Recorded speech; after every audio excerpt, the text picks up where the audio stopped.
So to kick off Module 9, which is Trading Psychology, I just want to talk a little bit about how does trading relate to psychology in the first place. And to do that, we're going to start with a little story. So no slides for now, just kick back and hear me out, and let's provide some context for the rest of the module.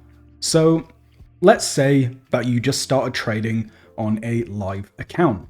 You start things off with a nice winning streak. You're feeling invincible. Everything is going exactly as you planned. So one day you wake up and you see a perfect setup. Now, since you're on this winning streak, your confidence is through the roof and at total all-time highs. There's no way that this next one could be a loser, right? You've got it all figured out. You're a master trader. Things have been going so well. So, fueled by your overconfidence, this time, instead of using your usual risk management, you deviate from your plan and decide to risk a larger part of your capital. Now, initially, it goes your way. And, that's getting you really excited.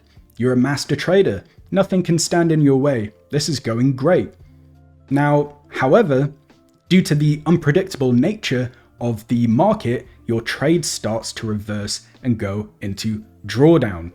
At this point, your losses are already beyond what you would have lost if you'd have just followed your risk management plan, and you haven't even hit stop loss yet. So instead of cutting your losses and reassessing the situation, your ego kicks in.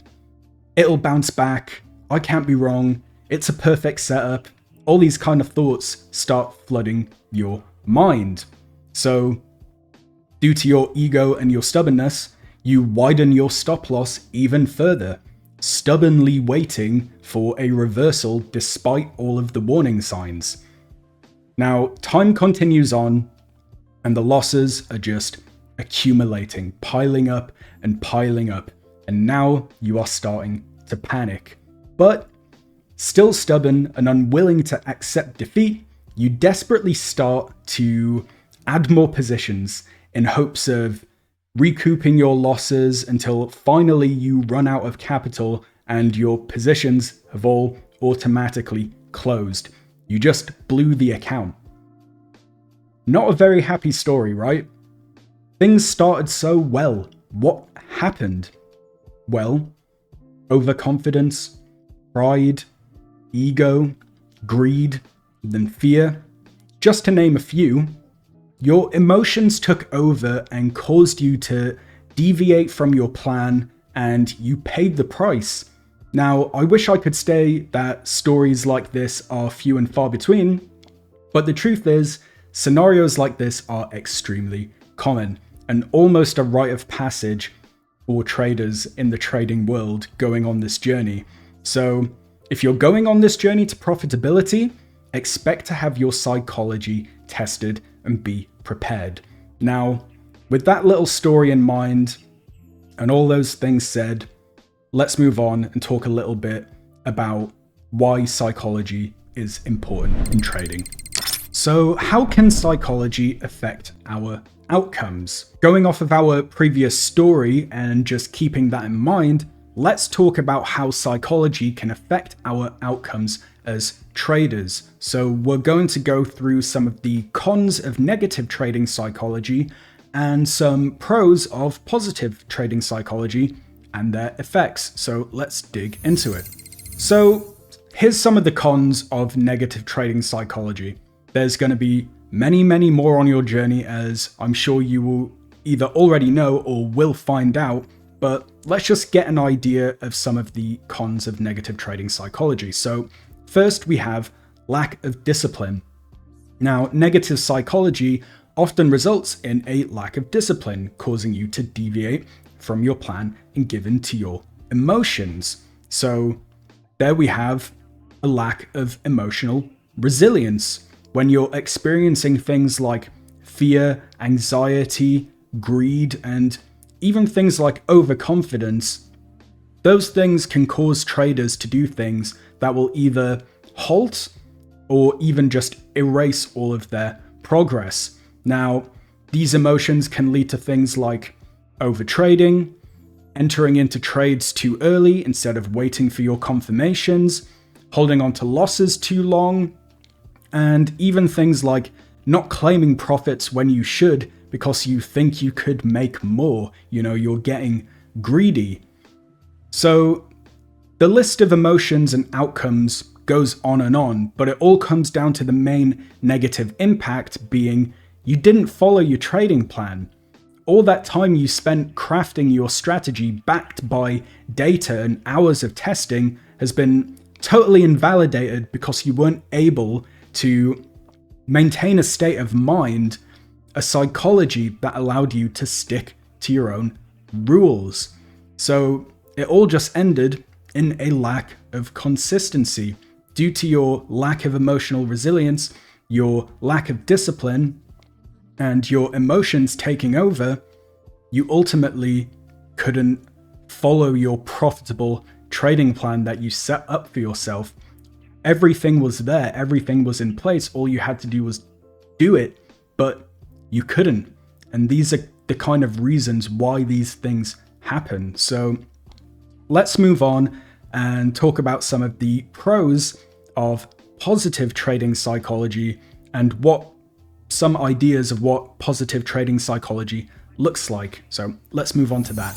So now let's talk about some of the pros and effects of positive trading psychology. And to start off, we have strong discipline.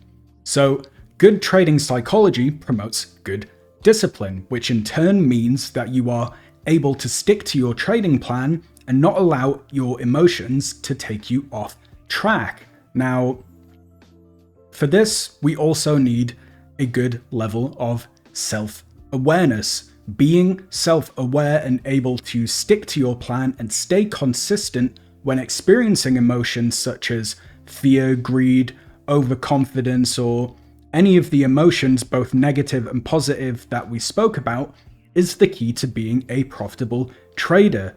And this will lead to you having a high amount of emotional resilience.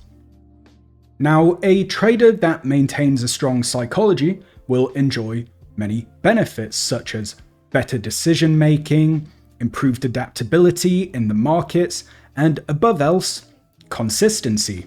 Now, I know we've said it 1,000 times over the time of this course, but we have to keep saying it. Consistency is key. If our strategy is our North Star, and we know we just need to follow it to reach our goal, why are we letting ourselves be distracted going east, south, west, or whatever other direction that isn't where we need to be going? Our emotions are our distractions, and we need to do what we can to build the discipline to not deviate from our path. So it's for all of these reasons that many traders say that learning how to trade can carry many benefits into other parts of your life because of these emotional journeys we go on with our psychology and learning how to train that up to be a more consistent and self-aware trader.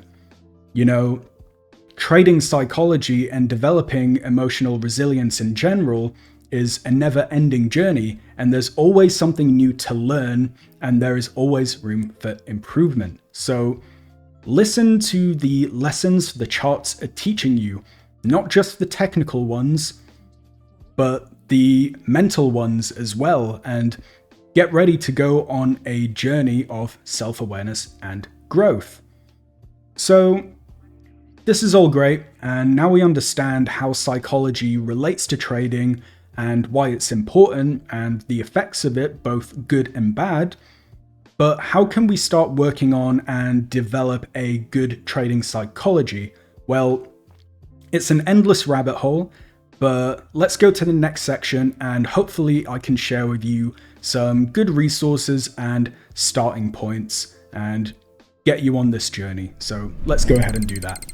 So guys, just a quick minute to point you in the right direction, just to get some kind of starting point for your journey where you're going to be improving your trading psychology. first off, real quick, we have the Fiverr's trading resources section. Go in there, have a little dig around. A great starting point would be the trading psychology workshop that was done by the great Gary Dayton. That's an awesome starting point. But also, I just recommend researching other famous authors and speakers. One of the main ones, which is a name that you probably heard many times, which is Mark Douglas, the author responsible for writing Trading in the Zone, which is probably one of the most famous trading books in the world at this point. These are just great starting points. You don't need to have the absolute perfect starting point. You just need to start somewhere. So any of these ideas should send you on the right path. Now, keep in mind that your psychological journey is going to be unique. You need to understand who you are now and who you want to be, just like we went over in the trading plan. Then set off on that journey and just try to bridge that gap. Get on the charts, develop a trading plan, speak with other traders, share experiences, find out some resources that maybe they're using to deal with some of their emotional issues on the charts. And yeah, just share experiences and become a student of yourself, not just the charts. So there you go. Super quick starting point. We should have a lot more resources on this coming in the future, but just start somewhere, guys. And yeah, enjoy and good luck.